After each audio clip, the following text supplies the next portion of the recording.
Welcome to Indiana Sports Beat Radio, brought to you by the Hard Truth Distilling Company in Brown County, Indiana. So for the thousands in attendance and the millions watching around the world,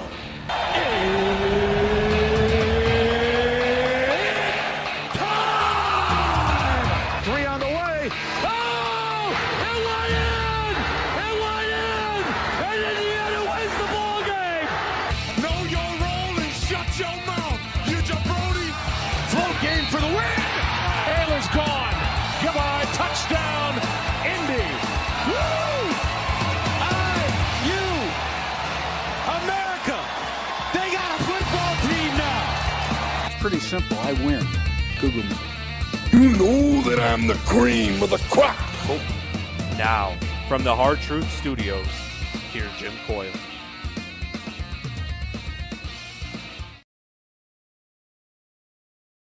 Let me get myself added in there. I hope everything is going well for you and you're having a great day. Welcome back. Indiana Sports Beat Radio coming to you on this Wednesday. Looking forward to, I guess I could say I'm happy to be back in studio, but not exactly. I wasn't exactly torn to pieces in Puerto Rico, but good to be back with you and appreciate everybody. And no matter where or how you're listening, whether it's on one of our great affiliates like 97.7 ESB and the Ref, always the right call. There in Evansville, 12:30 a.m., 104.7 FM, WJOB, the voice of the region, and in Fort Wayne on Fort Wayne Sports Station 1380 The Fan. How is everyone? Good to, it is good to be back in the studio. So I'm reading glad to have people in the chat line as well. If you're following along on social media, make sure you hit the subscribe and like buttons and all that. Plenty to talk about as far as basketball. Got a really good look at this team. And I was thinking basketball has 3 months yet to prepare for the season. Football has less than 3 weeks to prepare for the season. So, one's on a timeline, baby.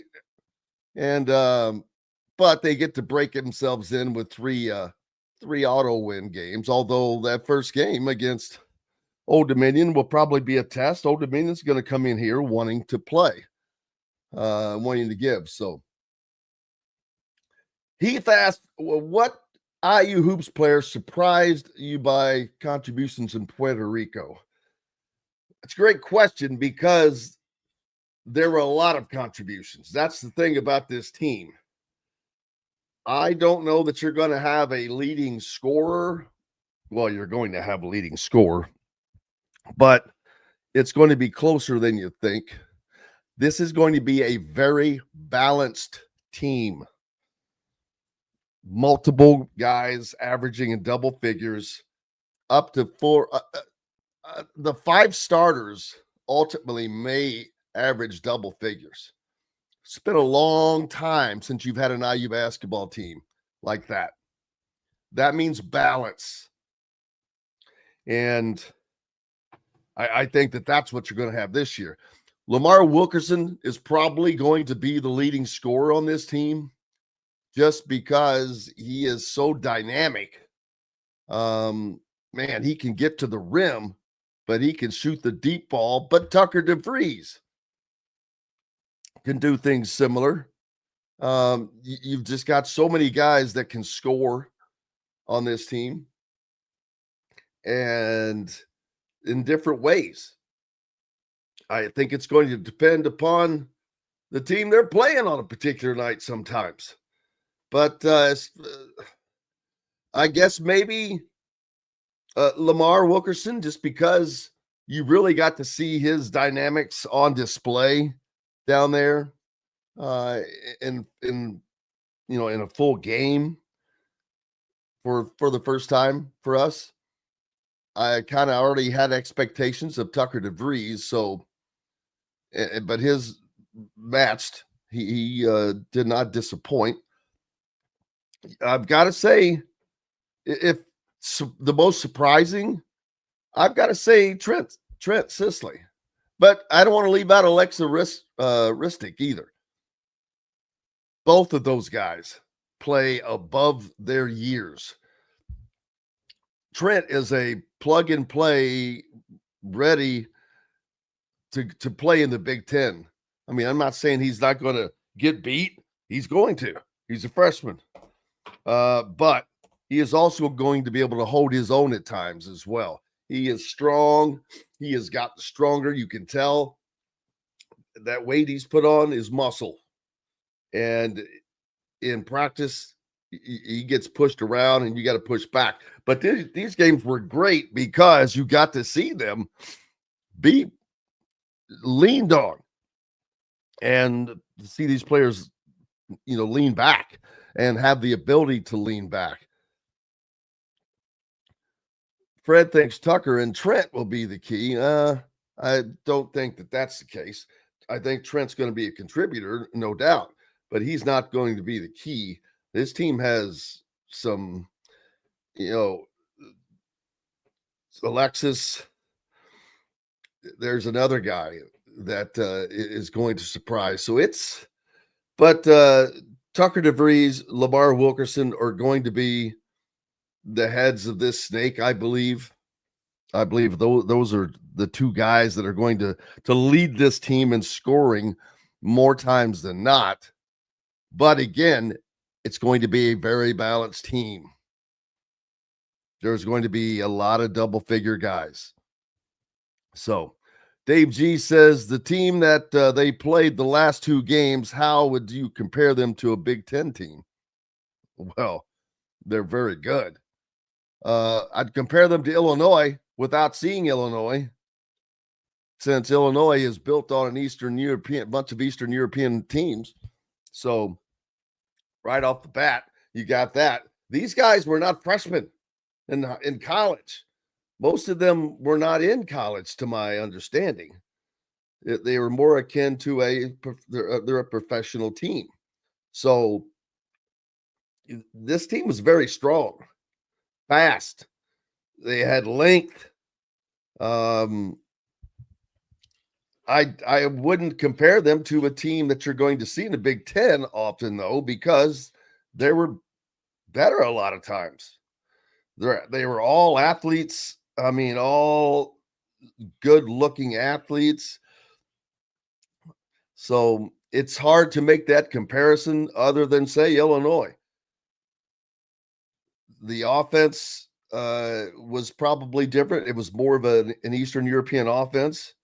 But Indiana, with their defense, was able to stymie that. And if you can stymie that style, I think that you have a pretty good shot of being good at most others. 5 says, no way that Super Bet team is better than Illinois. Well, I haven't seen Illinois play, but I have seen Super Bet play, and it's a very, very talented team. But as far as comparison, yeah, that's who I would compare it to, because Illinois is built on Eastern European players. That was actually the question. As far as the competition level, well, they could definitely play in the Big Ten, let me tell you. There's no doubt. They're a professional team. Let me get a better understanding of it for you to describe them, because I don't have the exact breakdown as far as each one of them. I'll have to find that in a little bit, but I'm trying to find an exact bio of that team. I'll work on that in a break, but here we go. Some quick notes on a Mega Super Bet. 6'11", 20-year-old player. He's a 20. I'm not even going to pretend to pronounce these names. Markovic. I'll go with Markovic. 6'11", 20-year-old, a 2025 NBA draft second round selection of the Milwaukee Bucks. There you go. Posted 14.7 boards, 2.5 assists and steals for Mega in 24-25. So there you go, right off the bat. Julovic, a 6'5", 19-year-old guard, placed name in 2025 NBA draft before withdrawing, played this past season for OKK Belgrade in the Basketball League of Serbia. Most recent season, he averaged 18.6 boards. There's a draft pick and one that put his name in and pulled it out. Drezic, 6'4", 19-year-old, played for the University of Georgia this past season. Lazar Jasic, 6'11", 20-year-old, was an NBA draft early entrant in 2025. A teammate of IU guard Alexa Ristic on the Serbian U20 team. Let's see. Kroflick. He was a 6'6", 19-year-old. He played Mega Superbet in the ABA last year after turning down high major colleges in the U.S.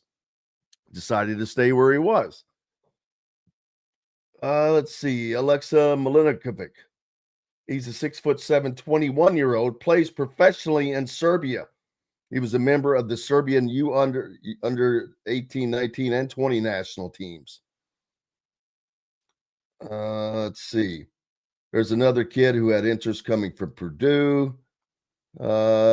Sibi, 7 foot, 18-year-old, played last year. Here's a 24-year-old. And but these guys all play for in Serbia. But there you go. So there it gives you a better understanding. They had some NBA level guys. I mean, not in the NBA, but drawing interest. Very good, very skilled. It made Indiana work hard, without question. And that's what the thing that stood out. They pushed and pushed both of those games. And I'm not sure Indiana was quite ready for that, but they gathered themselves and took care of business. So they got back to it. Brian said actually they have 4 6'11" guys, I believe. But no, they didn't. Not many. Well, a couple of them played together. Ristic knew a couple of those guys without question. Yes, they did. They had some NBA prospects. So they're a good team. This was not some Joe Schmo team. I'm telling you, just from watching them play, you could tell. But more importantly, it was interesting watching Indiana do the things that they had to do when they got down, stuck together, played as a team. I was impressed on how well they played as a team. I was impressed on how well they stayed up. I was impressed at the bench, the coaches keeping the bench involved. It was just a lot of good that came out of that I think Indiana fans are going to be happy with. I guarantee you they're going to be happy watching the team play. Win, lose, draw. This team is going to compete. They are going to compete. And this is a team that, as Brian points out, as European pro teams go, they put a lot of guys in the league. This is this was not Indiana playing Indiana State. I can promise you that. Not close. Let's take a quick break. Got lots more coming up. Dylan Sinn should be joining us on the program. Kyle Neddenriep. We'll talk about all that and more when we return from Indiana Sports Beat Radio. Jim Coyle with you on this Wednesday. Back with more right after these messages. Andy Moore Honda is Bloomington's #1 Honda dealer for a reason. Buy a new Honda and get a 3-month break from car payments. That's right, no payments for 90 days. That includes the all-new, all-electric Honda Prologue, and you get it for just 0.9% financing. Or the 2024 Honda Ridgeline Black Edition or the Honda Accord LX both for just 1.9% financing.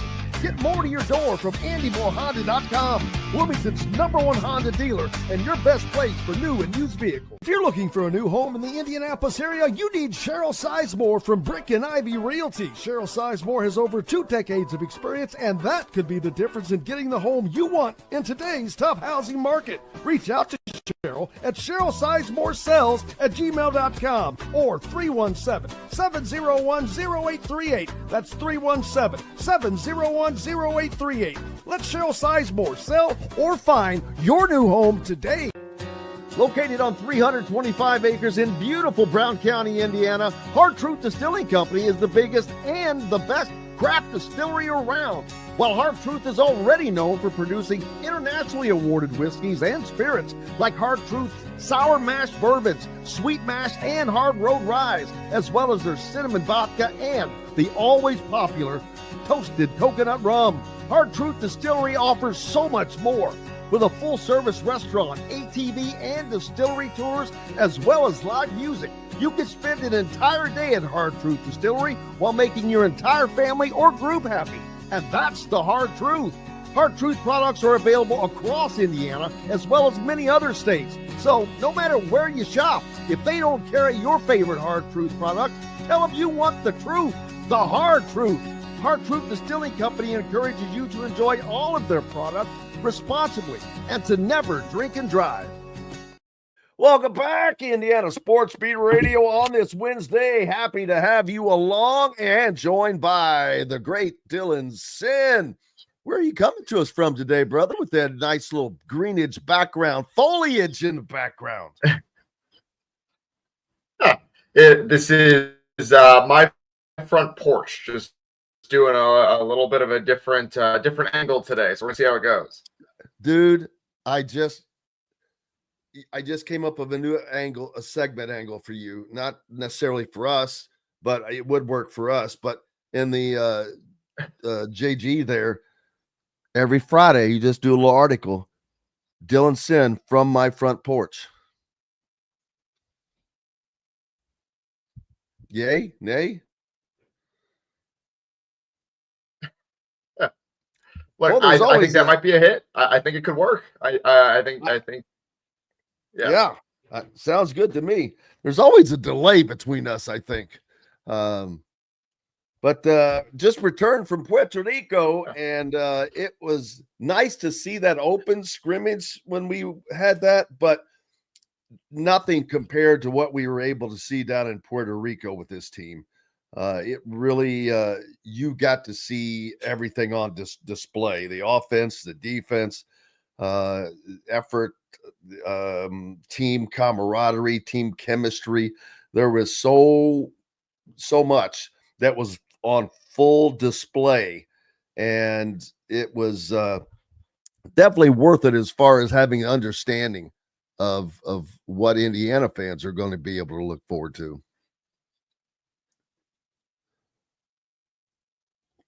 Yeah, it absolutely seemed like it. They played extremely hard. I think that was kind of interesting. Coming back from 20 down 2 games in a row is not something that happens on these tours very often, right? Usually you play these games, they're mostly exhibitions against teams that don't really have a chance. That was the case in the first game. The next 2, you're down 20, and it's like, okay, what is this? And I really thought it was interesting that they were able to come back and keep battling in those games. It's what they're going to have to do during the regular season in the Big Ten. And so obviously you can see a lot more. And I did down there, and I'm glad you were able to go. You probably have some extremely valuable insights on that. But I mean, just number one for me was the play overall of Lamar Wilkerson. I thought he was fantastic. From the few clips and statistics we saw, was his ability in every facet of the game. Right, he can score the ball, he can get to the rim, he can distribute for his teammates, he can defend defense. I think that was one thing that surprised some people, was that he was not known as a great defender at Sam Houston, but he said early on that's something that he is working on and wants to be better at. And so we saw a little bit of that in Puerto Rico. Well, for one thing, I absolutely, yes, you're correct. But I think this is something Darren DeVries demands. of every player. If you're going to be on that floor, you're not just an offensive player. You are a defensive player as well. And the more and more I see this team, the better understanding I have of its construction. Because for the longest time, I kept shaking my head thinking, all right, why was there not just a little more, a little more cachet added to this team? Another big, that was the big conversation. And not that they couldn't still use that, but I see the construction and understand it now. Whew, buddy, you have to be a unique big. Reed Bailey is not your typical big. He not only does he get up and down the floor, he brings the ball up the floor with authority, not walking it up, which anybody could do. I mean, brings it up with authority and without hesitation. And I'm like, it can be eye-opening to see a guy that size having that much control. And so there's that. But this team does so much as far as defensive pressure, offensive pressure. It's going to be fun to watch them. And I like to be careful.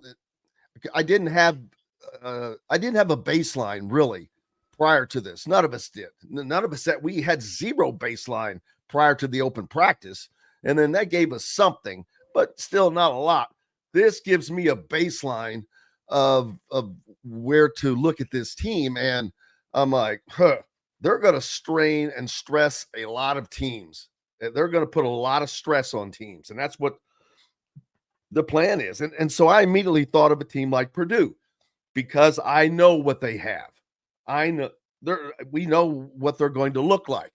They're almost identical to last year, not completely, but their key parts are the same. And we know what the offense is. And I start in my mind comparing these two teams, and I'm like, I'm not saying one's better than the other, but I'm not saying that one's better than the other, if you get my meaning.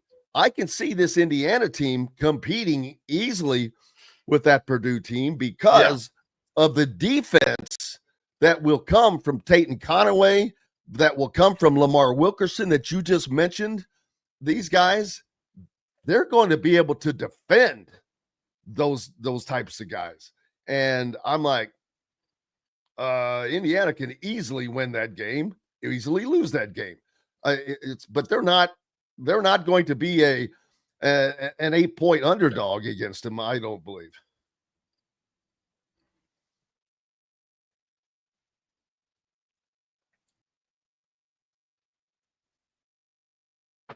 Yeah, I think that's fair to say. One thing that I'm curious about, and I think you could probably speak to this better than I could, as someone who kind of highlights and watched the box score, is how connected looked on both ends of the floor. Because I think that was something that people were kind of looking for was, okay, how far along are they with their systems, right? Because obviously they're not going to be ready. Like it's not going to be 100% by the beginning of the season. It never is. But then you add how, from your perspective, what you thought,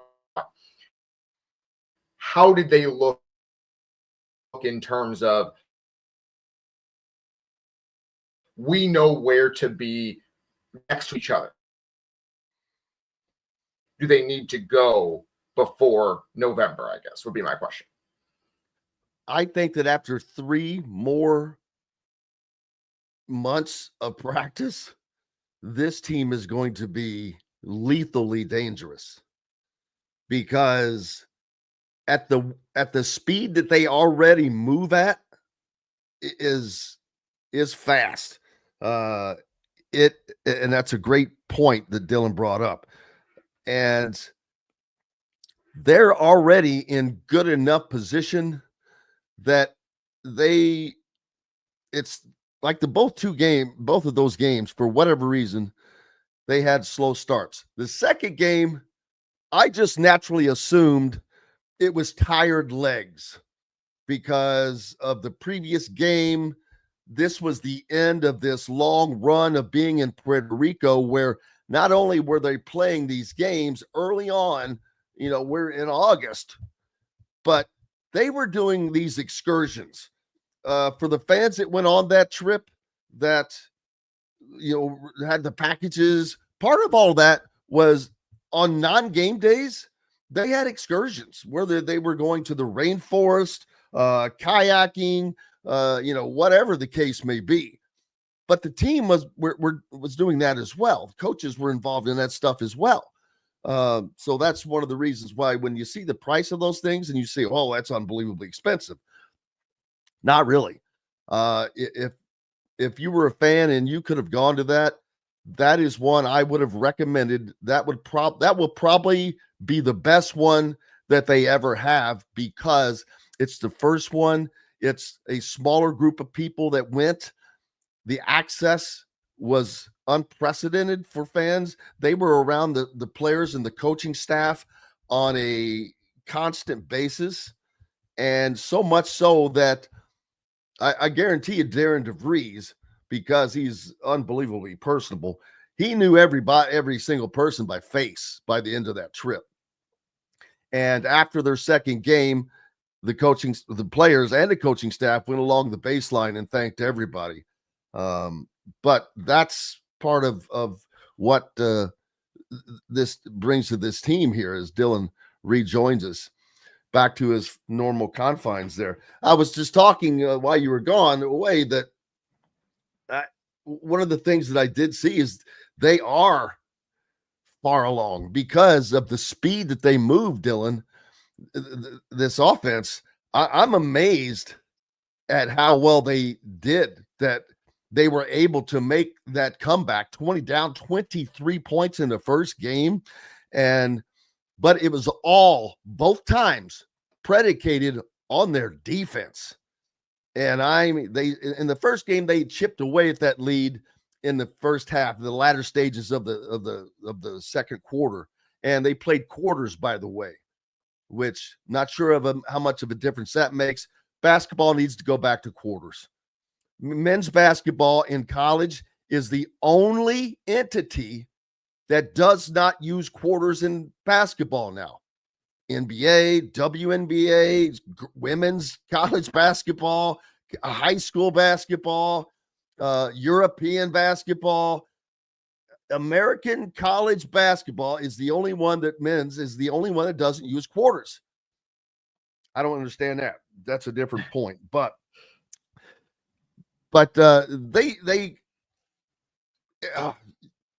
I'm trying to, there's so many things you could talk about. Lessons that they learned. They realized that, hey, we're getting down, and wow, they were able to turn up that intensity, but that's part of Darren DeVries. He is very calm, very cool cat. Doesn't sit down on the sideline. I don't think they even have a seat for him. Literally. He just doesn't sit down, but he's not like Rick Pitino, who's stalking. Rick Pitino's always stalking the sideline back and forth. All right.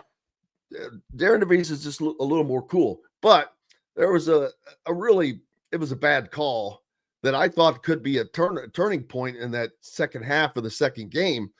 And I saw him get upset, not to the point of getting a technical or anything, but this team, they're the way that they can flip a switch, that's going to be tough on teams, because they're going to not have seen that. And all of a sudden, boy, you're going to have a completely different look. And the speed and the ferocity at which this team plays defense. I mean, it doesn't matter if you're talking about Lamar Wilkerson, like you saw on that game-sealing defensive stop, or Tate Connerway. I call him a little bulldog. Connor Enright. Now, he's got to quit getting called for some fouls, but same way, man. These guys play tough defense. I saw Trent Sisley, a freshman, beefing up against guys. I mean, bowing up, not backing down, showing some strength. It was just fun to watch a team play and play together, to play to win. I haven't seen that from an IU basketball team in so long. I can't even tell you. I'm talking over a decade. It's been longer than a decade. I'm not talking about just Mike Woodson. I'm not talking about just Archie Miller. I'm not even talking Tom Crean, because Tom Crean's teams didn't play defense. This is going to enlighten or make IU fans, because this style of play for this team is going to harken back to the Bob Knight days, but even faster than that, on a faster level, with guys that might be more athletic. I think that's what Darren looks for: athleticism, tough mindedness. You better be gritty. I can't even tell you how many guys I saw diving on the floor for loose balls during games. So if that gives you an indication of what I saw. Yeah, absolutely. I mean, what strikes me about that is that this is exactly what Scott Dolson saw in Darren, right? Like, that was the whole point of hiring him. The first, when they introduced him as the head coach, Scott Dolson talked about, he saw him with Drake in 2023 when they played in the same pod at the NCAA tournament as Indiana. He saw them with West Virginia in 2024 when they played in the Bahamas with IU. And so both of those teams, when he saw them, he was like, these guys are really, really, they play really, really hard, and they play really, really together. And he saw that with both teams. So this is not something that, like, it takes Darren DeVries several years to build with a roster, because he did it last year at West Virginia. That Bahamas tournament was in November, and that was a couple weeks into the season. They were already doing that. They were already just so intense that it made an athletic director who from a different team, who was not actively looking for a coach at the time, to sit up and take notice, right? And so I think that is kind of what I was hoping to see from this trip, was just how far along are you in that way? How far have you gone toward putting the culture that you want in place, putting the spirit that you want in place? Because that's what you're talking about, is the spirit of a team. And it seems like they're pretty far along in that process, which is why I think that those 10 extra practices they got for this tour were so important, right? Like, it was perfect timing for them to come in there, whole new staff, whole new team, and put that together. And I think that is really good to hear, because you're right. There hasn't been an IU team. There have been good IU teams over the last decade plus here. There hasn't really been one that's gotten up into people in that way. And I think that's something IU used to do, is they were in you, and you did not want to be out there when you were on offense and they were playing defense. It was a chore to play against them. I think if Darren DeVries can accomplish that with IU this year, regardless of any other success or failure they have in the win-loss column, he can make it so that teams go out there, it's like, man, I don't want to play IU. This stinks. Like, that is the goal for this season. And I think that is the exact opinion that I come away with, because I think of individual players, and I harken back to when I was younger. I'm like, oh man, this guy's he's like a gnat. You can't get away from. That's what Tatum Conaway and Connor Enright and these guys are. It's like up in your face, up in your jersey type of defense. And I don't know that the Big Ten officiating, that's going to be interesting to see, because it's a very, very aggressive style. And by aggressive, I don't mean fouling. I mean aggressive, a more modern style of defense, to be honest with you, that I think that Indiana would be well served to bring in some Big Ten officiating and use that during practice, because it is a very, very aggressive style of defense. And I thought the officiating was done very well in Puerto Rico. It was, I don't know if they were local guys or where they were from, but they were, it looked to be international. It was called pretty cleanly, and it ran smoothly. And I can only hope that, because we think of the Big Ten, we think of big banging, bruising, and all that. This ain't that. But then again, you've got an Illinois team who's built on the Eastern European players. And I've talked about it before. This is going to be the thing, man. We're going to see more and more of this. I've got to take a quick break. Dylan Sinn from the Journal-Gazette in Fort Wayne there with us. We're back with more Indiana Sports Beat Radio right after these messages.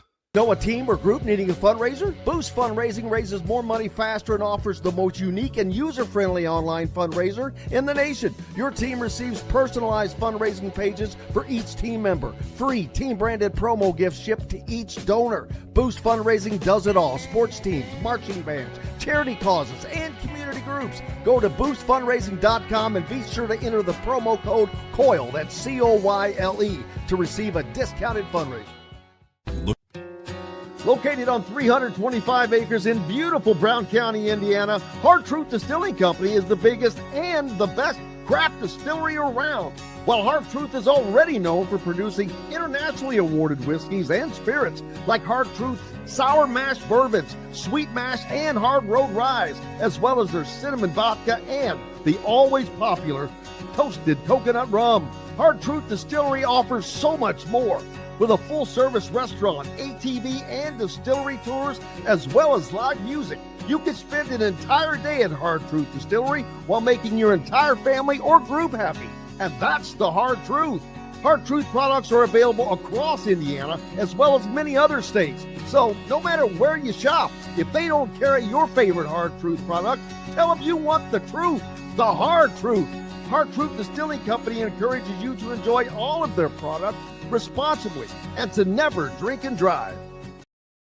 Welcome back, Indiana Sports Beat Radio on this Wednesday. Glad to have you along. Jim Coyle with you as always. Dylan Sinn in here as well from the Fort Wayne Journal-Gazette. And, now my question is, Dylan, where will this team finish in the Big Ten? Boy, I know we're getting ahead of ourselves, but hey, that's what's fun of this, because there was so little expectation that wasn't really. I mean, I know I see fans asking about that and whatnot, but I'm like, you know what? Hey, I had no idea. Now I've got an opinion, at least an opinion. But part of this is it's hard because I don't know what UCLA's like. I haven't seen UCLA. I don't know what Michigan State is like. I haven't seen Michigan State. Michigan and Purdue, obviously the two favorites, but who is there going to be a surprise team? USC, do they get better? I don't know. So you've got Iowa with a new coach, but boy, let me tell you this, and I can guarantee you this to be a fact. Indiana fans are going to be much happier with their selection as head coach and the style of basketball they get to watch than Iowa fans. Iowa fans are going to be falling asleep during the game as they're winning or losing 58-52. Indiana scored in the 90s on all of these games against the first one. I don't really count. It was a team that it was not that big of a deal. These last two, that's a legit team. I mean, they've got the NBA prospects on there, but Indiana is going to absolutely be an NCAA tournament team, in my opinion, without question. I didn't have the answer to that a week ago. I think that they end up in the upper, I don't want to say the upper half, the upper third of the upper end of the Big Ten. They're not just the upper, I see them in the top eighth at worst, which is easy to say, I guess. I should raise that a little bit. The seventh probably or better. It's not really easy to say because they're a lot of people have them picked 12th or 13th. So if you're saying eighth, that is interesting. So I think that's I think that is a worthy goal. So here's what I've been saying is that my goal for Indiana is to, because there are very few teams that have done what IU is trying to do, which is build an entirely new roster in one offseason. One of the few teams that did that is Louisville from last year, right? Pat Kelsey came in there. They turned over the entire roster, brought in an entire roster full of transfers, and they went out there and they were an 8 seed in the NCAA tournament. They finished near the top of the ACC. Now, the ACC is not as good of a team as the Big Ten, or is not as good of a league as the Big Ten right now. So it'll be a little bit more difficult. But that is kind of my baseline for success. Did you get an 8 seed in the NCAA tournament, right? And so I think that is probably still where I end up with this team. And again, like I said, I do not have as much experience as you with them because I just saw the box scores and saw the highlights, but that you can kind of see that forming is this team is going to be a team that wins some games that it probably shouldn't, just because, like, against more experienced teams, just because they play so darn hard. And they're going to lose at least probably a couple that they probably shouldn't because they're just learning to play together. Right. And so you hope that you're playing your best basketball in February and March. You've kind of gotten those tough losses out of the way and you know how to play together. And now you're really cooking. Right. And so that's kind of where I think they end up. It matters less that how well they do in the Big Ten, although that obviously matters. It matters more how well they're playing at the end of the season. Have you fully maximized this roster that you have? And so I'm curious about that. I think that 8th place in the Big Ten would be it wouldn't be satisfying to everyone, but I think it would be kind of a good baseline for, all right, it's up from here, right? Because I do think that most places that I've seen have picked IU somewhere around 12th, and not in the dregs of the league. Not that they're going to win 6 games in conference play, but just we don't know a lot about this team yet. And I think that is it. Frankly, I think it's fair. But it's just because we don't know how these pieces are going to fit together. And now after seeing Puerto Rico, there is some at least significant indication the pieces fit relatively well together. And they're starting to figure out how to play together. And I think so you can start kind of seeing the arrow upward in terms of the stock of IU at this point. Yeah, this is a repetitive theme, but if I needed just to put it in a synopsis, how Indiana fans will love this team because they are hard-nosed for one thing. They are gritty. I saw, I don't even know how many guys diving on the floor for loose balls. And I'm talking about the bigs. It didn't matter who it was. And I'm just laughing going, I can see the loose ball drills these guys go through in my head right now because it was clear as day. Nobody had a problem giving what they needed to give. There will not be a question of effort from this team. And I know it sounds like I'm sitting here being a cheerleader, and that's not the intent. I'm telling you what I saw. And partly it's because it's such a difference from what we have seen for so long. And I mean so long. This team is, you hear about camaraderie and all this, that, blah, blah. This team's together. Oh, yeah, we really like each other. We've heard that for the last several years. It was all crap at the end of the day. It was lies. It was not true. That team last year, they weren't together at all. This is not that. This team pulls for every guy right down to Ian Stevens, who is he a walk-on? Isn't he a walk-on? Or is he yeah, I think he's one of the kind of grandfathered in guys, I believe. Yeah. So right down to him. I mean, being in the game, standing up and the coaching staff make sure that the guys are, not that they needed to often, but they made it sure that they were in the game. It is, you can tell there is an intent, a constant intent to keep that circle joined. And they've done a great job. And DeVries doesn't do it by demanding. He doesn't do it by stalking. He does it by how he does it. And that is just simply demanding it. And he is getting out of those guys. The 5 says he's trying to temper his expectations, but I'm making it difficult. Here's what your expectations should be. This team is going to work their ass off. This team is not going to quit. This team is never out of it when they're down. This team is going to be fun to watch. because they're going to give great effort. And this team is going to be fun because I think they're going to always be in the game. That's another thing that those comebacks showed, that, buddy, if you hesitate for a minute, look out. Indiana's not. Yeah, absolutely. I mean, one thing that you kind of touched on there that I thought was interesting was the reports from Puerto Rico. I think you had a couple of them, was just how much these guys were off the bench at all times, right? Like they were up, they were excited for their teammates.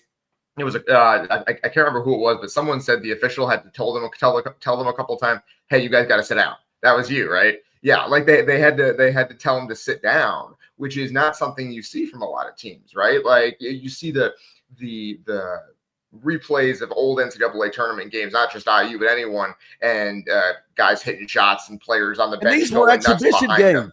That's the point. Yes, these were exhibition games, right? You don't expect to see that in this environment because mostly you're just out there trying to get some run. You're playing against someone you haven't played before for the first time. You just want to see how it goes. And these guys were into it from everything I have seen from the first tip to the buzzer. And even when they were down 20, which is really impressive to me, is that I'd be a little bit shell shocked if I went down to one of these tours and I played for IU and suddenly I'm down 20. I'm a little shell shocked because that's not what usually happens in these tours. It's usually games against teams that don't have a chance. And then you get into a game against a team that has some dudes and you're down 20. It's like, whoa, what are we doing here? It would give me some pause. And it seems like that didn't happen for these guys. And I think that is really impressive to me and a sign of good things to come. It sounds like. Yeah, when they were down 23 in the first game, I was like, well, okay, this is the first time we've really seen them against something. So, and we know the goods that Supermax brought. So I'm like, okay, it's not a big deal because I can see the talent on that other team. They were long and they could shoot. And I was like, yeah, okay, let's, and then all of a sudden that switch got flipped and you slowly watched it happening. Then in that second game, okay, they're down 20, but they're down longer. In the first game, they started chipping away at that at the end of the second quarter, and it really had the momentum and came out of the halftime locker, just bam, and next thing they're back in it. The second game, they were still down. It would be 9-12, 12-9. It was just going back and forth, but it was one of those you just saw that, well, they could kind of keep bouncing around, but it looks like Superbet may be able to hold them off in this game because, hey, I'm thinking really tired legs at this point. You're at the end of this trip. They've been doing stuff every other day. When they weren't on game days, they were doing those excursions at the sun, the water. You've got to be just worn out. And so I was not surprised. But then here they did it yet again. So that was very impressive to me to do it the second time, although it was not quite as big a deficit. They were still down 20, but I think I had to look to see when they were down. But the fact that they did it with all of that up against them. So no quit. And yeah, it's going to be fun. Lamar Wilkerson, we really got to see that dude's skills on display. And first of all, Coach DeVries did a great job of getting the guys he got. Not to saying there's not always someone maybe better, but I don't know that they would have fit. These guys all fit together. They all play together. There's no standout. There's no me on that team. And Trent Sisley, Alexa Ristic, both of those guys, they're going to be playing. And I mean, playing instantly in games for IU. Ristic that's amazing. He's barely been with the team. I mean, he's barely been there. As a matter of fact, you heard Darren DeVries in a post say, I'm calling out stuff. And then I say, oh man, he doesn't even know what the hell that is. And so, but yet you couldn't tell. It was very seamless. So it's going to be fun. Football and basketball seasons are going to be fun. Indiana should be happy because both of these big time sports programs are in good hands. I don't know that Indiana basketball is going to have the first year success that they did under Cignetti. I don't know that they're not. Because this team can go as far as I guess they want to go, but it was certainly an eye-opening experience. I can promise you that, and it answered a lot of questions to me for why Coach Darren DeVries got the guys he got. Yeah, I mean, and that's what's really impressive is that he came into this and didn't have a single, like by a week after he got here, he didn't have a single guy on the roster, right? And so he went out and he had to find these guys. And so not only did he find them, but he brought them in, right? Like like Lamar Wilkerson could have gone to Kentucky. Remember, Kentucky wined and dined him. They wanted him badly, and IU got him, right? And it was that way with several guys, right? Like there were guys who wanted who St. John's wanted, and guys who other Big Ten schools wanted, and IU got them. When they targeted a guy, they got them. And I think that is kind of the key to this whole thing is DeVries. He identified the guys that he wanted. He did a good job of doing that, and then he brought them in and he gave them a clear picture of what they are going to be on this team, what their role can be, what his vision for this team is, and he convinced them of it. And I think you can see that even at this early point is that he convinced these kids of what this team can be and what his vision for it is, and they believe in it. Now, if they hit a 3 or 4 game losing skid in January, does that survive? Who knows, right? That's always the toughest part. But right now, that's as good as you can hope for is these guys buy what Darren DeVries is selling. And I think from what we saw in Puerto Rico, I think they do. What's up next for you, brother? Yep. I will be I'm still covering fall camps all over the state and looking forward to some more of that this week. And then next week, high school football starts. So we'll have a whole bunch of high school football preview coverage at journalgazette.net. So looking forward to that. Well, if you're going to be around in a little bit, I may hit you back up to talk about a little football since I've been away. If Kyle Neddenriep should be joining us next for a segment, and hopefully, but I may hit you up after that if you're around. I'd love to talk some football since I was away from it for the last week. But I'll text you and see if you're available, my friend. Dylan Sinn from the Fort Wayne Journal-Gazette. Make sure, especially for those in Fort Wayne, that you have that subscription to and following Dylan Sinn regardless.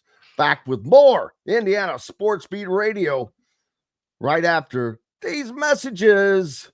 If you're looking for a new home in the Indianapolis area, you need Cheryl Sizemore from Brick and Ivy Realty. Cheryl Sizemore has over 2 decades of experience, and that could be the difference in getting the home you want in today's tough housing market. Reach out to Cheryl at CherylSizemore@gmail.com or 317-701-0838. That's 317-701-0838. Let Cheryl Sizemore sell or find your new home today. Located on 325 acres in beautiful Brown County, Indiana, Hard Truth Distilling Company is the biggest and the best craft distillery around. While Hard Truth is already known for producing internationally awarded whiskeys and spirits like Hard Truth's sour mash bourbons, sweet mash, and hard road ryes, as well as their cinnamon vodka and the always popular toasted coconut rum. Hard Truth Distillery offers so much more. With a full-service restaurant, ATV, and distillery tours, as well as live music, you can spend an entire day at Hard Truth Distillery while making your entire family or group happy. And that's the Hard Truth. Hard Truth products are available across Indiana, as well as many other states. So, no matter where you shop, if they don't carry your favorite Hard Truth product, tell them you want the truth, the Hard Truth. Hard Truth Distilling Company encourages you to enjoy all of their products responsibly and to never drink and drive. When it comes to apparel and promotions, FreeThink has you covered, literally, whether it's 24 or 200 shirts for sports leagues, businesses, or groups. FreeThink Apparel and Promotions can also create your very own merchandising store. FreeThink Apparel and Promotions did it for Indiana Sports Beat Radio, and they can do it for you. Whether it's screen printing, embroidery, digital printing, promotional products, vehicle wraps, or anything else under the promotional line. See what FreeThink Apparel and Promotions can do for you at freethinkapparel.com. Welcome back, Indiana Sports Beat Radio on this Wednesday. Glad to have you along. I hope everything is going fantastic. How has your week been? I really do wish people could have seen those games that Indiana played, but at the same time, hey, those people paid good money to go down there, so they got in some exclusive looks, and it was well worth it. I'm telling you, it was eye-opening. Football season, just what do we got? 2.5 weeks. 2.5 weeks till kickoff. 2 weeks from 2 days from now. So it's not even really 2.5 weeks. It's barely over 2 weeks, or 2 weeks from this Saturday, rather, as the Hoosiers open up football season against Old Dominion at 2:30. And that will supply fans with ample time for pregame festivities, which they can participate in. And Indiana just coming off of its first scrimmage this past Saturday. Of course, Coach Cignetti sounds a lot like he did a year ago. And that is, I don't want to say doom and gloom, but you know how football coaches are. They want it to be best and be the best, and their bar is up here.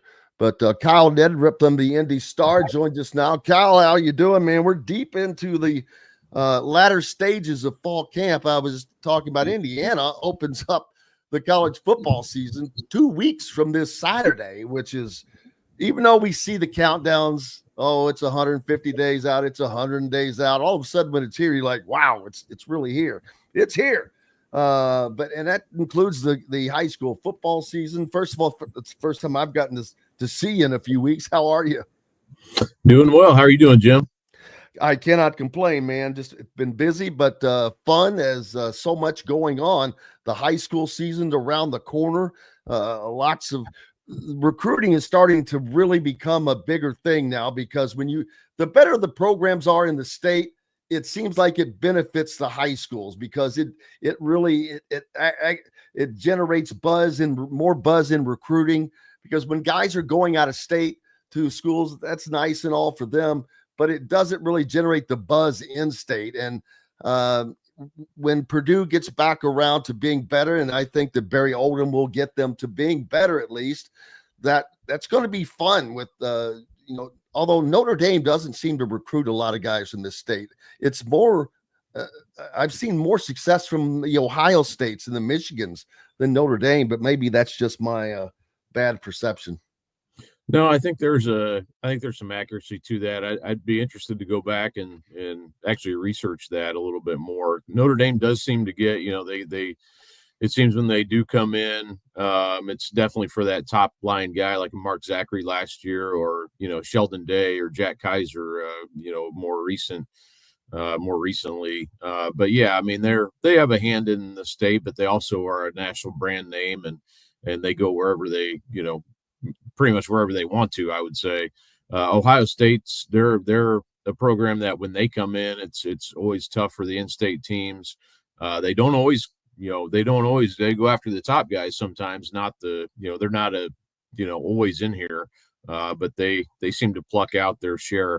When they do want to come in, they basically get who they want. Michigan's had some success here too as well. But those are the tough ones to go up against. Those are the once they get Ohio State offer, it always feels like, that's where they're going to end up going. Ohio State doesn't offer everybody, but when they do come into Indiana, it's tough. They have a footprint obviously beyond Ohio, and it definitely includes Indiana. A lot of kids grew up, rooting for Ohio State because they're a brand name, so it's tough to beat them. But yeah, I agree with you. I think Indiana and Purdue right now, with this class, doing a really good job, and kind of getting, some of those guys that may be on the fringes of that top level, 4-star type recruit. Monsoon Sales will be a big one. That 2027 class, who'll be a junior this year at Lawrence North, receiver. I can't wait to see what he does this year. And IU, I think, has some has a chance because there are some LN guys on that roster that play his position at IU with Omar Cooper and Davion Chandler, both players that he knows really well. So I think there's some realistic opportunities there, but that's another one where, man, you're battling like Alabama and Michigan and, the highest of high levels. So, but I think there's some, I think when last I talked to him, IU was in that top 5, so I think they're a factor in his recruitment, but still a long ways to go with that one. I don't expect he'll make a commitment this season or anything. He can wait till certainly till next year, to make that decision. But just being in the mix for those guys sometimes, who knows how with the transfer portal how things work anymore. You want to keep those connections, and you never know. After a year of college, maybe they could come back to you. So. But yeah, I think both programs right now in a pretty good place with the in-state recruiting, and Purdue getting Kobe Cherry from Center Grove definitely was a big get for them. Who defensive end, who I think is going to have a great year this year. He missed last year with an injury, so he kind of slipped off the radar slightly. But he's a very good player who I think will end up helping Purdue a lot in the coming years. Yeah, and something I just thought of, Kyle, is now with rev share, that may give these teams a better shot at being on equal footing as well, because the money thing is, let's be honest, it's a part of it. But if you can get maybe a bigger share from, say, Purdue than whomever you're being offered from outside, that will entice them to stay home, or whether it's Indiana, they can offer the same amount of money, but more playing time than an Ohio State. But something has to happen to, even if it's Indiana, who's had the most success here of recent, of course, they've got to be able to break that Ohio State, what I call the barrier there, where guys, they want to go to that next level team. Indiana has yet to ever receive a 5-star recruit. And that is something that I see changing within the next year or so, of course, but it hasn't happened yet. And I think that they're closer to doing that, but you just have to have sustained success. And now with the rev share to go along with that, and what Indiana or a team like Indiana right now, maybe Purdue in the future, can do at the end of the postseason, that gives kids more of a reason to stick it closer to home at least. Yeah, I think you're right. I mean, I think the parity because of rev share, and that'll be interesting to track as well. I think, and honestly, it seems kind of that way a little bit more now. Obviously the blue blood teams are still the blue blood teams, and they're all, just sort of at another level, but it feels like we're in a situation where there's more parity. Maybe that's because of the 12-team playoff. It feels that way a little bit more so. And who knows what happens with that as well, maybe moving on to an even bigger playoff. But I would say, it's a good thing. I mean, I think college football needs that. You don't want the same teams kind of winning every year. And honestly, with the 14 playoff, it kind of felt anticlimactic to me anyway, a little bit. I think the 12-team, you get some home games in the playoff. I would love to see them just stay 12. I don't know, I don't know, maybe 16 would be better. I don't know, but I still love having the home, at least a first round home game to kind of add some element of like, we're playing for a chance to host a playoff game, which is awesome. Which the IU Notre Dame is pretty awesome setting there last year. Even if it didn't go IU's way, it was still an awesome opportunity to play a home game at Notre Dame. So, but yeah, I mean, I think it'll be, I think with rev share, it could open some opportunities where, these teams can't just, stockpile every 5-star. So, I think maybe that'll open things up a little bit for schools that haven't had those guys before. Yeah, and looking forward to that, because that would then in turn make both programs better, more enticing to the local kids. But speaking of the high schools, their season about to begin as well. I don't know when is the actual game one, because I know that I believe this weekend on Friday night, you have what we used to call the jamborees, but now they have scrimmages, which I love the jamboree, man. We used to, when I was at Floyd Central, we would go to the Providence Jamboree and play a quarter against New Albany or a quarter against Jeffersonville. And it was just a precursor, people poking out your chest, everybody, you had all 5 area teams there. And so it was just a good start, but Cathedral versus Franklin Central, Fishers versus McCutcheon, Lawrence North at Kokomo, Bishop Chatard at Hamilton Southeastern, Ben Davis at Westfield, Carmel at Zionsville. Now, and many, many more. I mean, wow, I looked down through that list. Holy cow. How long, what's the difference between the scrimmage? What are they doing in these scrimmages? Well, it's sort of I'm going to go to one of them. I'm sure. I haven't decided which, maybe Center Grove Brownsburg. That'll be a fun one, I think. Two really good teams. But so you kind of go by, there's situations. Basically, you run. I forget the exact count on. Your offense will run like 15 plays, and then the other team runs 15 plays, and then you go from then you start at the 30, and then you maybe run 10 plays from each team, run from the 30, and then you go from the 20, like the opponent's 20, so you're running some red zone plays. So it's sort of a situational, and then most teams are shuffling guys in and out pretty liberally after the first couple rounds of play, even within the first groups of plays. So there's a lot of subbing. I go to these, you try not to read too much into it. Like Brownsburg playing Center Grove, that's a semi-state rematch. Those teams, sometimes they're not going to give away too much. It's very vanilla sometimes, just because you don't want to give away everything to your opponent that you might see in a few months. But it's still fun. It's a chance to go play somebody else at least. And, sometimes it's really ramped up, with competitiveness and, so it gives you a little bit of a sense. I liked it when, you mentioned the Jamboree. There was a couple of years there where Ben Davis, Westfield, and Carmel played. It was like a 3-team Jamboree, and they would that was a fun one to go to because you could see, 2 teams, one team play against 2 teams. But they went away from that. There's not very many of those anymore. There's a few, but most teams are just doing kind of the normal scrimmage on Friday night. And this will lead into, you mentioned the first week is actually the 22nd, which will be next Friday. So, we're 1 week away from that. And then we start really finding out more about all these teams. Yeah, and that'll be fun for everybody to get an idea of how that's going to be. And as the high school season gets underway, who are the big dogs? I know that the good thing is each community gets to do this, whether it's Evansville, Fort Wayne, Southern Indiana. You've got them all. That gives you a taste of this. And people have been waiting, baby. I think everybody's fired up for football. And I talked about the state schools in college. When those schools are better, I think it also ramps up the fandom for high school sports as well. I do hate that the Big Ten, or I guess all of college football, has gotten into the way of having Friday night games. Not that many, but Indiana plays one on September 13th, Friday the 13th. Boy, that's not a lucky day.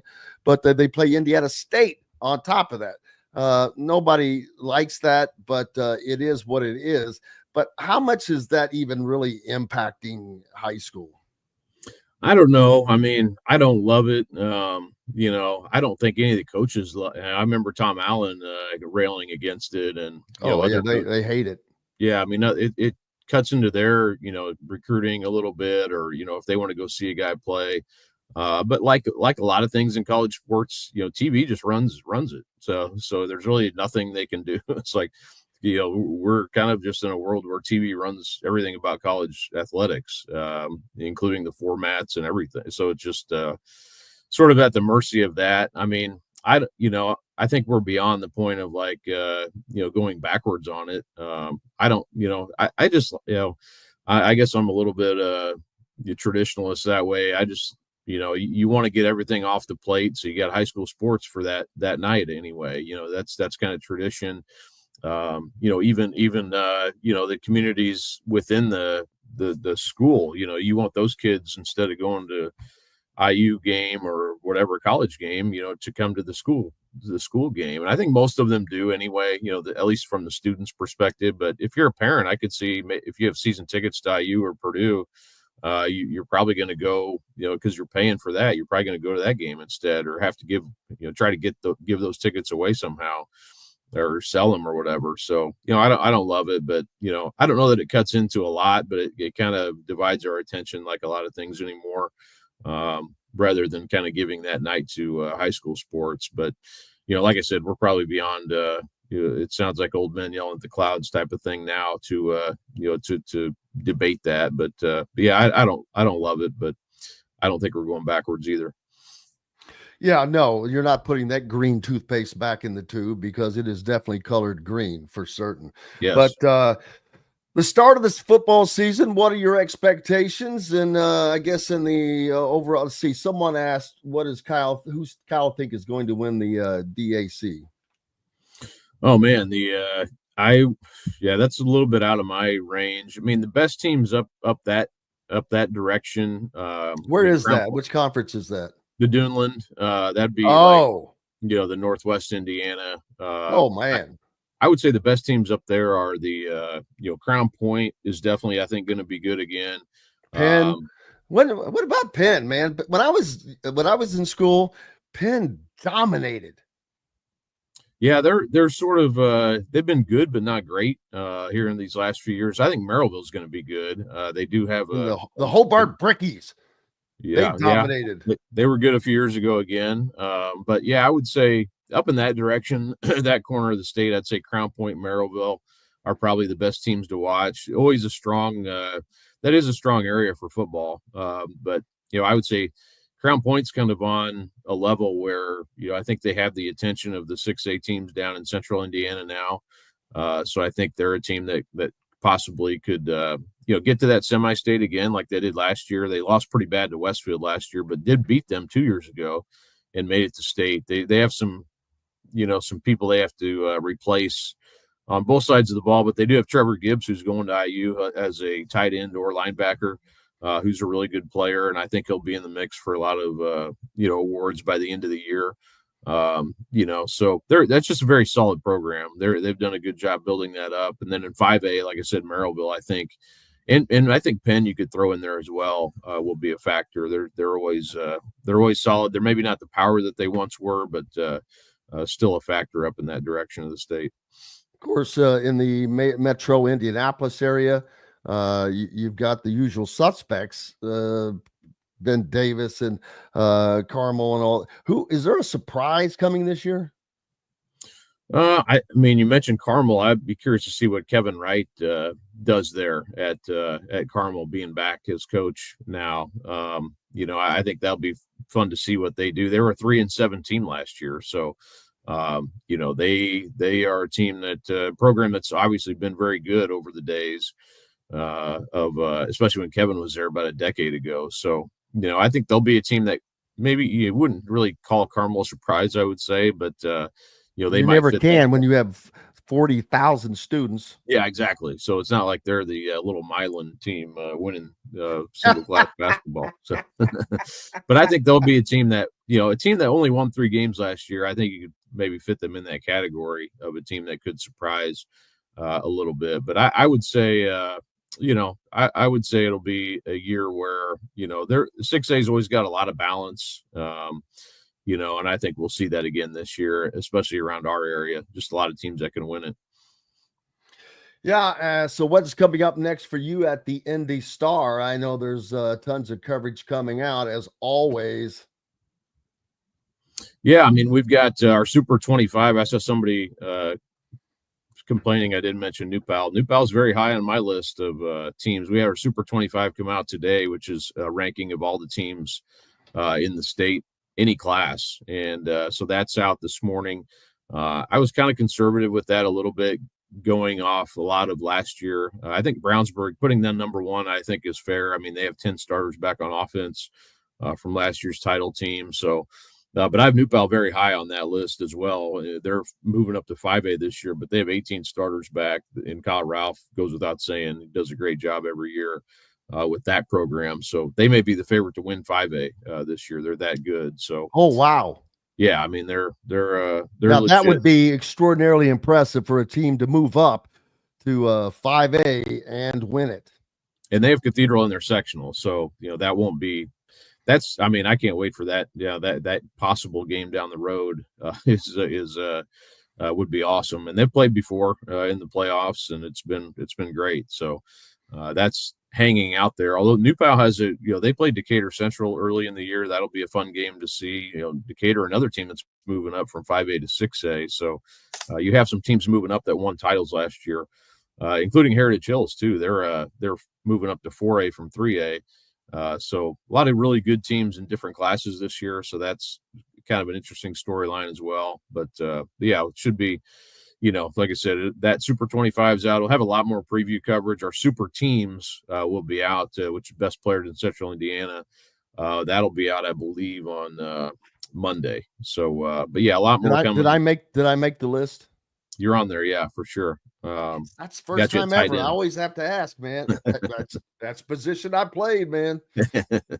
There you go.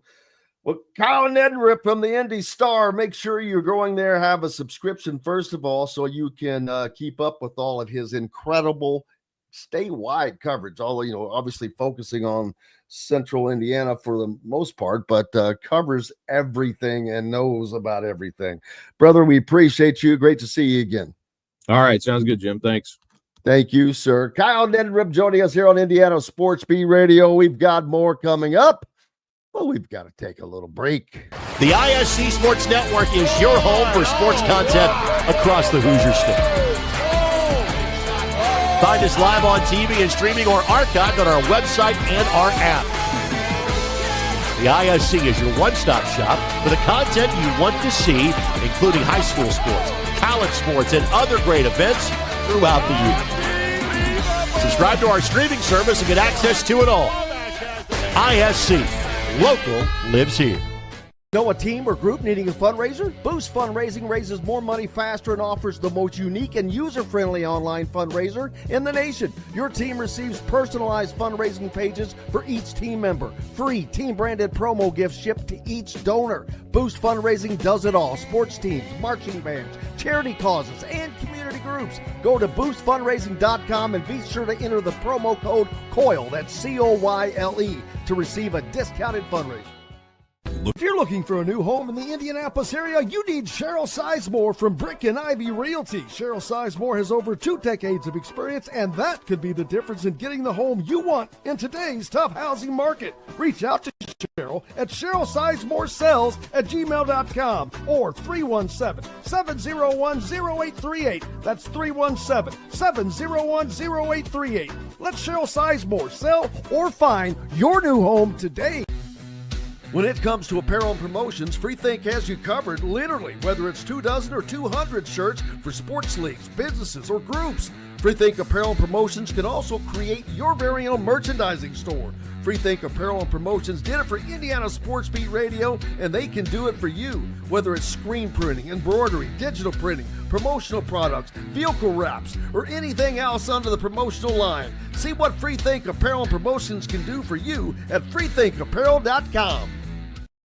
Welcome back, Indiana Sports Beat Radio here on this Wednesday. Glad to have you along. Dylan Sinn from the Fort Wayne Journal-Gazette rejoins us as well.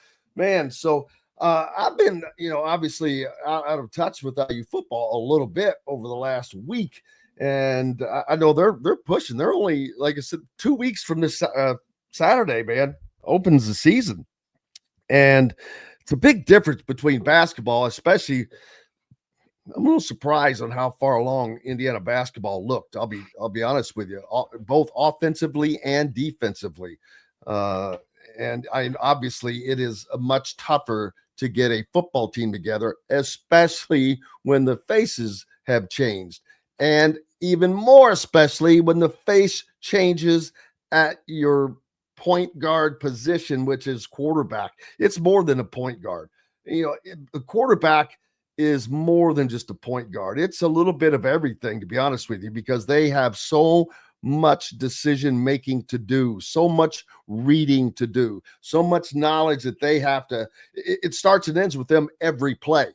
That doesn't happen in basketball. I mean, as a point guard, you can pass off to one guy and there may be, 5-6 other passes before you touch the ball again.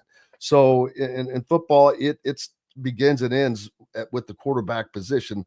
Although I think Indiana is a better team this year than last year. I have continued to see nothing but Indiana being placed below, say, Illinois. I use them as a benchmark. Obviously, the national media thinks that Illinois is further along. The only reason I can point out is because they got their quarterback returning. Off the 10-win season. They returned 16 starters from that 10-win team. So they return. They're a more known quantity. Even if you can look at some of the guys IU brought in and say those guys are really good, Illinois is more of a known quantity, I think. Right. Yeah, because they don't know what Indiana's offense will be like with Fernando Mendoza. Had to get that out of the way. But I think that they're just going to be better. Now, does he read as well? I don't know. Did he have 41 sacks partly because he took some of those sacks? How many of those were his fault? Sometimes it's the quarterback's fault.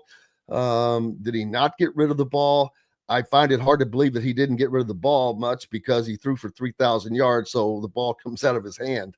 Did he try to run? I don't know him well enough to know all of those things. And, they just had their first scrimmage. And so Cignetti talked about a lot of penalties, which just means there's a lot of stuff to clean up. But that's a lot of stuff to clean up in a short period of time. Although, fortunately, you basically get 3 weeks to continue to clean this stuff up. Let's be honest. And I'm not complaining about Indiana's schedule because they play 3 teams that are in a lot of people's top 10 right now. 3. Not a lot of teams are going to play 3 top 10 teams. So I'm telling people, get off this. I don't care about last year. Focus on this year, people. And Indiana's going to have its deal laid out for him. And we're going to know about this team much quicker than last year, Dylan, because their toughest 3-game stretch is games 4, 5, and 6. Yeah. I mean, like I've been saying, if they come out of that stretch 4-2 or 5-1, you're looking at a team that's going to do some damage in the second half of the season. I think like they if they win even one of those, I think they will win at least one. And I think they could probably have a good chance at winning 2. But if you win even one of those, you're feeling really good about where you are, not only as a team, but as a program, because that'll be 2 years in a row where you have done a really good job of putting a team together. Yeah, I think that they have to go 5-1 if they're thinking about a return to the college football playoffs. That's to ensure that they don't have to win at Penn State, because if you were to go 4-2, you would have to go 6-0 on that backside, and that would include a win at Ohio or at Penn State, rather. So don't put the monkey on your own back. Now, winning at Iowa is, first of all, the Illinois game. Because that's at home, I think that Indiana is just as good, if not better than Illinois, because I think the offenses, I'll give them equality. But I don't know that, does Illinois have the level of receiving core that Indiana has? Not on paper. I don't think so. Especially if EJ Williams is healthy. I've been kind of having this thought throughout camp, is that EJ Williams is a real swing player for this offense, because you have 2 really good receivers. You know that Elijah Surratt and Omar Cooper are 2 really, really good receivers. Can you find a third one? Is it Mekhi Jackson from Appalachian State? Is it EJ Williams? And I think it could be EJ Williams from what we've seen. If he's healthy, he's as talented as anyone they have on that roster, right? Like there are going to be guys on this roster who have a chance to be good at receiver, but I think he has the best physical tools. We heard Curt Cignetti talk while you were gone, Jim. We heard him talk about LeBron Bond true freshman who they believe is going to help them this season. He has really stood out in fall camp. So can you find that third receiver for Fernando Mendoza? And they know they have two. Can you find the third one? I think EJ Williams could be that guy. And I think if he is, boy, this offense really takes a step to another level. And that's not to say that you don't find a third and a fourth with the opportunity of those guys being in there. And that would just open it up even more, because you know that they've upgraded the tight end position, which didn't get used much last year at all as far as the offensive side of it. And that's something that Curt Cignetti teams had used before, at least to a more of a degree than they did last year at Indiana. Now, I don't think they had the pass catchers that they wanted, or the experience that they wanted at the tight end position, but they went out and got somebody in that with the Tennessee transfer, former Notre Dame transfer. And so that kind of maybe elevates that a little bit. And the running backs room, Indiana wasn't bad there last year, but they seem to be just a little better there this year with the addition of BB and once he gets healthy, but Roman Hemby from a proven commodity at didn't he kind of put it on Indiana last year, as a matter of fact, didn't he? I can't remember. He did. He had that long 75-yard touchdown run when they played Maryland. And I think that was part of it, was like, hey, he is not his stats the last couple of seasons have not been overly impressive, but part of that has been because Maryland hasn't had a great offensive line, and also because he has had to carry the entire load in the run game all by himself. And he will not have to do that this year. I think BB will be a solid back for them. I think Kaelon Black is terrific. I am all in on Kaelon Black as being a guy who's going to take some carries this year. And I think that both of those guys should take some load off of Roman Hemby.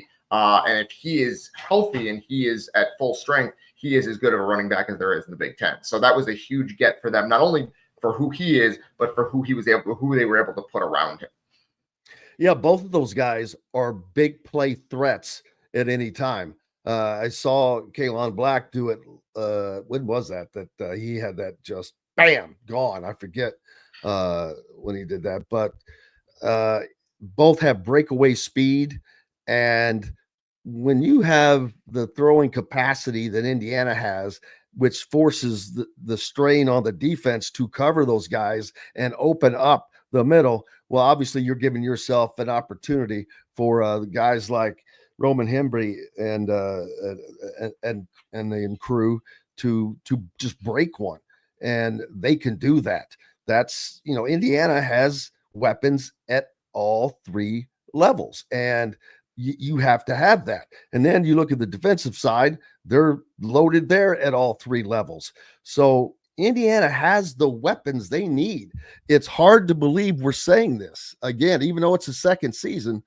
It's hard to believe that we're really following up the season we did with talking about Indiana being loaded on both sides. I know that there are teams that have had 3 All-Americans returning, but did any team have 3 defensive All-Americans returning? I don't know of one. I think it was 5 or 6. I know for Walter Camp specifically, there was, I think, 4 teams that had 3 All-Americans returning. And I don't think that was total, not just on one side of the ball. Right, that was total.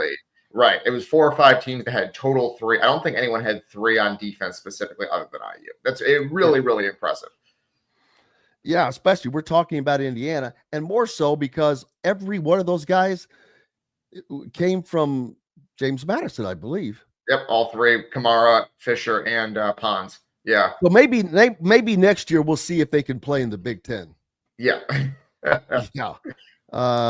Wow. All 3 of those guys probably will be playing on Sundays.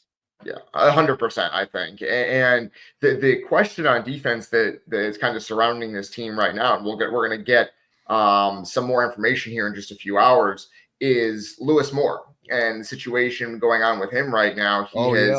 He is a probable starting safety for IU. He was terrific for IU in 2023. I thought he was one of the toughest losses for them in the portal last offseason when he went to Ole Miss. And so he came back this year. He submitted a waiver to the NCAA for an extra year of eligibility because he's only played, he had played 4 years in NCAA after playing 3 years in JUCO, or he had played 3 years in the NCAA after playing 3 years in JUCO, right? And so he had submitted a waiver. The NCAA had said no, and he has now sued the NCAA and said, well, how is this different from Diego Pavia? Diego Pavia, remember, the Vanderbilt quarterback who sued successfully, and the NCAA put in a rule saying basically your years in JUCO and NAIA do not count against your eligibility. And so he should have a year of eligibility left because he's only played 3 years of NCAA football. The difference is that you have a 5-year clock that you're supposed to complete your college career within 5 years, depending on medical red shirts and COVID years. Now, the NCAA has said that he did not complete, his 5-year clock has run out, right? And so that is the argument they're making why he's different from Diego Pavia. So he has sued the NCAA. He is seeking a temporary restraining order, what's called a TRO, to let him play starting this season. Like he let him play the season, and at least and I think that decision is due today. Yeah, well, they are in Texas. Yes, the hearing is today. I'm not sure when the decision's coming, but the hearing is today. The judge will hear his case on whether to give him a temporary restraining order at 2:00 this afternoon, I believe, at a court in Texas. So unclear when the judge will rule. He has been granted basically an emergency hearing, so it will be a very quick ruling one way or the other. It might not be today, might be maybe tomorrow or early next week, but it is coming. And so he is going to have a chance to present his case. On paper, to me, his case looks pretty similar to Diego Pavia's. I don't really see a huge difference there. The NCAA has tried to split the baby on that. It's the 5-year thing. Yeah. And so, but there was a COVID year in there as well. So we'll have to see if that changes anything. But he is going to have his day in court, and we'll see. And if he does come back, he's almost certainly going to start for them at safety next to Amari Farrell, which would form one of the better safety duos in the Big Ten as well. I think that both of those players are terrific. So that is kind of the big question with this defense right now. Yeah, I talked to a friend of mine, a former attorney with the NCAA. He worked in various forms of that office. And he did not think that, well, I'll tell you what he says. Exactly. He posted on his X account, but in a nutshell, that he doesn't think that he has a great shot because of that. But here's my response is they changed the JUCO rule. That means that could give you up to 2 more years of actual NCAA eligibility. So therefore, why does that not change the 5-year thing? B, precedent has been set.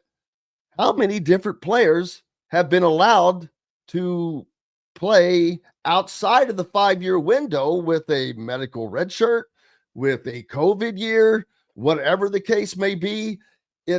It's not like they have not already gone outside of the 5-year window. So to me, the NCAA has set their own precedent by doing that and then changing the JUCO rule on top of that. But not after being sued. So I think that it's all going to come down to this temporary restraining order. If he doesn't get that, it's not going to look good unless he can get an emergency court appearance, because that could drag on. And he's already losing valuable time because he was practicing with the team, but I don't believe is he still? It's unclear. I think he still is. He's hoping to be able to play with the team in week 1. I think it's kind of the idea of getting the temporary restraining order, but it's kind of unclear whether he's currently practicing with the team.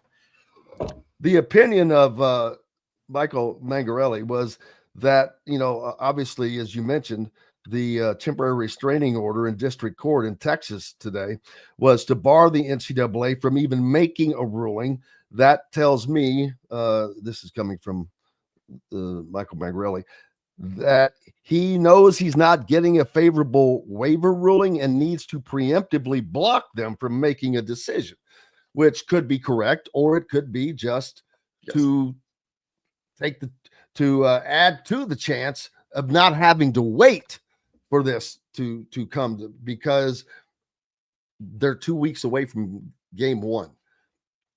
So there's that. It will be interesting. The NCAA has won very, very few court cases because, and in my opinion, because they keep losing so many. They're all connected. Like I just talked about this 5-year thing. Well, it's all connected. You changed this rule, and you allowed this guy or girl or whomever to play in a 6th year. It was a medical redshirt. I don't care the reason, you allowed it. Now you've changed this rule over here. So, hey, I had more eligibility. I'm not a lawyer and I don't play one on TV, but I would be arguing like hell that, hey, you've already gone outside your own 5-year window. That has nothing to do with nothing anymore. So we will know probably today, I guess, if a ruling comes down in that temporary restraining order and it benefits Lewis more, does the NCAA then push for a quicker resolution, or do they just throw in the white flag on that? I don't know. Yeah, that is the question, is how they respond if he does get a favorable ruling. Part of his argument stems from, hey, you're doing the same thing that you've been doing for all these years. You're trying to cap my earning potential, which is an antitrust violation, right? Like I am going to make NIL or rev share money at IU this year, and you're trying to take that away from me. But couldn't somebody who says that, hey, I didn't get to play a 4th season, and it would be a 7th year because of this or whatever, you could run the same argument no matter what. You probably could. It's a question of where the court draws the line. I think, and is this the place they're going to draw the line where they're going to say, well, you played 3 years of JUCO, the one was a red shirt, you played 3 years of NCAA football, that's enough, right? Right? It's unclear what they're going to do. I'm genuinely curious as to which way this goes, because as you said, the NCAA has lost a lot of these cases over the years. The Diego Pavia case was a genuine kind of landmark one in which they basically said that to a certain extent, JUCO and NAIA does not count as much against your eligibility. Right. And so this is kind of stemming from that. And will this be another landmark of pushing this forward? Are we going to kind of see the 5-year rule kind of go by the wayside a little bit? I don't know about that. The bigger question is, do you get the TRO, the temporary restraining order, just to be able to play? You're not looking for a favorable ruling right now. In the end, the only ruling you're looking for is the NCAA stopped from denying the eligibility essentially right away.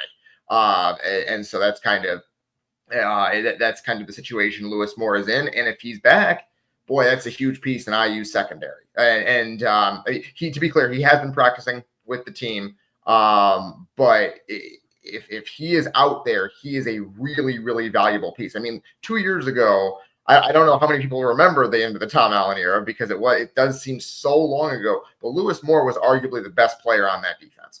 82 tackles, 3 interceptions, 3 forced fumbles. He was a hitter in that secondary. And then he went to Ole Miss last year, and he didn't play quite as much. He dealt with some injury issues. I think he played 11 games and had 2 starts for a team that was pretty darn good. They went 9-3, 10-3, I should say. And now he's back, and I think he could be a real important piece for that secondary if he's allowed on the field. We'll have to see. Absolutely. That would only bolster a defense that's already pretty damn good. But you know that Indiana is anxiously awaiting that information without question. We'll take a quick break. The great Dylan Sinn from the Fort Wayne Journal-Gazette is with us. How are the Tin Caps doing, man? They're struggling. They had a decent first half, but they lost a lot of their best players. The Padres traded their best player away at the trade deadline. Padres. So tough. It hasn't gone well in the last couple of weeks, but they have a chance to make a run here in the last couple of weeks of the season. We'll see. We've got more coming up Indiana Sports Beat Radio with Jim Coyle. Dylan Sinn along for the ride from the Fort Wayne Journal-Gazette. Make sure you have your subscription if you're up in the Fort Wayne area, and always following Dylan Sinn. Back with more after these messages. Andy Moore Honda is Bloomington's #1 Honda dealer for a reason. Buy a new Honda and get a 3-month break from car payments. That's right, no payments for 90 days. That includes the all-new, all-electric Honda Prologue, and you get it for just 0.9% financing, or the 2024 Honda Ridgeline Black Edition, or the Honda Accord LX, both for just 1.9% financing.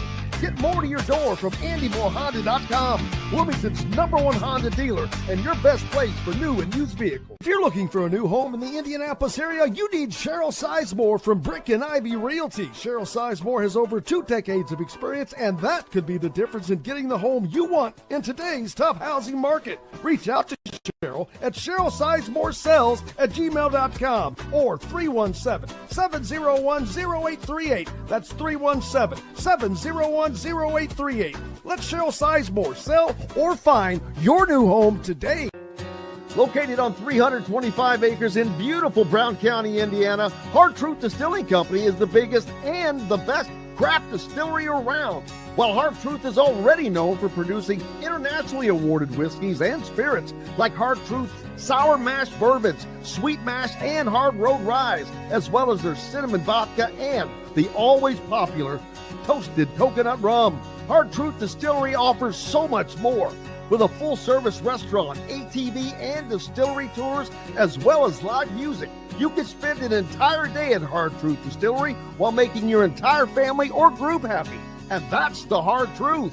Hard Truth products are available across Indiana, as well as many other states. So no matter where you shop, if they don't carry your favorite Hard Truth product, tell them you want the truth, the Hard Truth. Hard Truth Distilling Company encourages you to enjoy all of their products responsibly and to never drink and drive. Welcome back, Indiana Sports Beat Radio here on this Wednesday. Glad to have you along. Dylan Sinn from the Fort Wayne Journal-Gazette with you as well. And I'm looking at right now, the AP preseason poll came out, and I'm looking at I'm trying to figure out who wrote this because they're an idiot. Week 1, they're talking about the big games right now set up by the rankings. And of course, week 1, you've got #1 Texas and #3 Ohio State, which those rankings don't mean diddly to me because we don't know who's what. Week 2, #14 Michigan versus #18 Oklahoma. Both of those teams were also Rans last year. So we'll see. One has a freshman quarterback. This is mostly on name. Week 4, the Illini, #20 or #12 Illinois at #20 Indiana. Here's the first sentence of this guy's synopsis on this particular follow-up. Last year's Cinderella story, which I'm assuming he means Indiana, gets to try and run it back with an even easier schedule in 2025. See, when I hear that from people, I just want to talk to them and say, are you just dumb? Do you not realize that besides #12 Illinois, they play at Iowa, at top 10 Oregon, at top 5 Penn State? How is that easier than anything, #1, especially last year? And how is that easy? It's become this mantra that people are hung up on. And how do you just ignore who they're playing? Yeah, I don't understand it. I really don't. And every once in a while you see it just pop up, and what people love to do is they love to post the first 3 games of the season, and it's like, well, look at this schedule, look at this murderer's row that IU is playing, and then they don't post the conference schedule at all because doing that would completely defeat their argument. And so it really is one of those things where it just has taken on a life of its own, to the point that you're never going to convince people that IU doesn't play a weak schedule until they get out there and like surprise Penn State or Oregon or beat Illinois, right? You're not going to convince people. Like if Indiana goes 10-2 and their only losses are at Penn State and at Oregon, there is going to be an enormous push to keep them out of the playoff. I think that would probably be enough to get them in. If Illinois is pretty good too. But there would be an enormous They definitely, push. first of all, they have to win at Iowa, unless they win at Oregon and Penn State instead. Yeah, that's what I'm saying. Like if they're the question for me is what the committee would do with them if they go 10-2 and their only losses are at Penn State and at Oregon. And I think there would be an enormous push to keep them out. Obviously last year it didn't work because there was a huge push last year to kind of devalue what they had done, even though they laid waste to everyone who was in their path. Here's something that I would like to say about people who think that IU didn't beat anyone last year. Look at that Nebraska game again. Indiana took Nebraska behind the woodshed. They dominated that game so thoroughly that their backup quarterback played the second half and outscored Nebraska 28-0. Nebraska went 7-6. It wasn't a great Nebraska team, okay? But Nebraska did not have another loss last season that was by more than like 2 scores. Not only that, the very next week they took Ohio State Ohio State to the end. Right down to the wire. Beating that Nebraska team 56-7 was as impressive as any top 10 win you're going to see. That was a team operating at such a high level. It was one of the best performances of the entire season by anyone. And it does not get credit for it because Nebraska went 7-6 and they weren't that great. But beating a team that's just okay in the Big Ten 56-7, that's something. That matters, right? And we can talk all day about Michigan and how they beat Michigan and then Michigan went and beat Ohio State and beat Alabama. That's great too. I think Indiana played pretty well that day, especially on defense. But the Nebraska game to me is the one where it's like, that was a really darn good football. Oh, who did you beat? That was a really darn good win they had. And the idea that they went out there and beat a bunch of nobodies on the way and won 11 cupcakes to get into the playoff and had it handed to them is just not true. And it won't be true this year if it happens again. And I don't really, it has become this thing where it's like, well, IU was never good before, so they can't possibly be good now. And that's just not how college football works. It's just not, especially in the era of the transfer portal. No, and part of it is driven by the SEC zealots, of course, but part of it is just driven by ignorance. If how you can look at that schedule and say it's an even easier schedule, you can't control who was what. Yeah. Michigan was and Washington both played in the previous national championship game. You can't control what happened, but that same Michigan team that Indiana did beat the national champion Ohio State at Ohio State in the last game of the regular season. That should have it's just it is what it is, but that's why Indiana they have to do something. They need to do something. They need to shock go out to Oregon and win.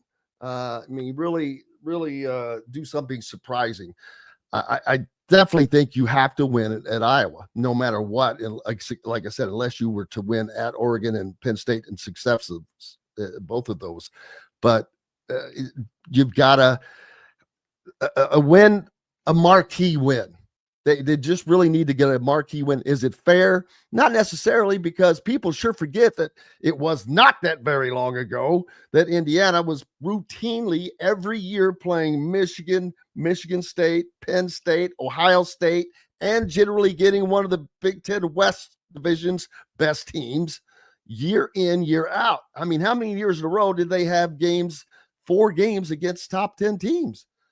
It's crazy, but now that they're winning and they're breaking into the old boy network, it's not the SEC, particularly the SEC, not a fan. Yeah. One thing I'd like to kind of preemptively push back on, because we're going to hear this if it happens, is say IU goes 8-4, right? And they're a good team, but they don't rise to the level of a great team, right? And they don't make the playoff and they go to a decent bowl game and whatever, right? There are going to be people, of course, that pop up and say, well, this proves they weren't very good last year, right? And I want to tell you right now, those two things have nothing to do with each other. Last year was last year. Last year was as special of a run as I have ever seen. They darn well earned their way into that playoff, and they just ran up and down the field against everyone they played. It was a type of dominance that you might never see again at Indiana, even if they have better teams. The level of dominance they had against some of those teams last year was just so impressive. And whatever happens this year, it does not cheapen what they did last year. They could go 4-8. It doesn't matter.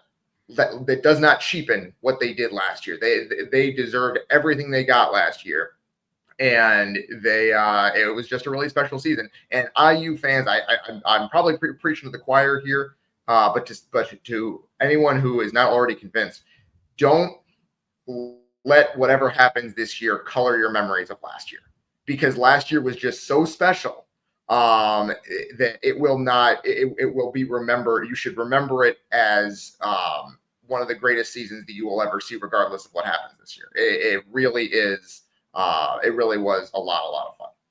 Well, when you have a season where 8-4 is considered the bottom for your team, and your team has won 8 games, maybe 5 times in the 127 or whatever, however long it is history, that's kind of funny. So what's up next for you, my friend?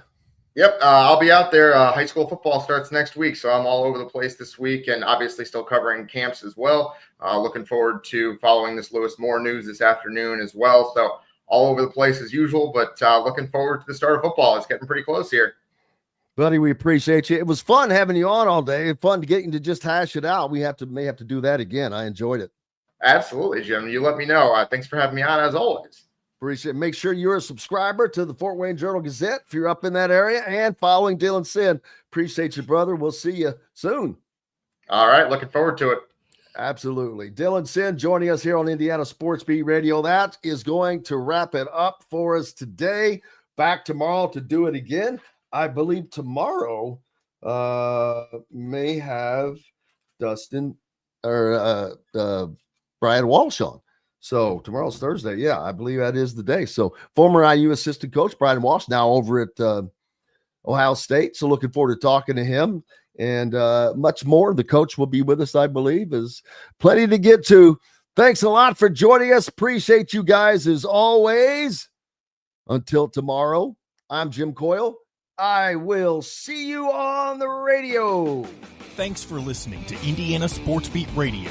Be sure to subscribe to our YouTube page for more clips and team coverage of Indiana basketball, football, and more.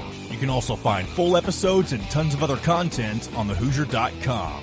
We'll see you next time for another edition of Indiana Sports Beat Radio.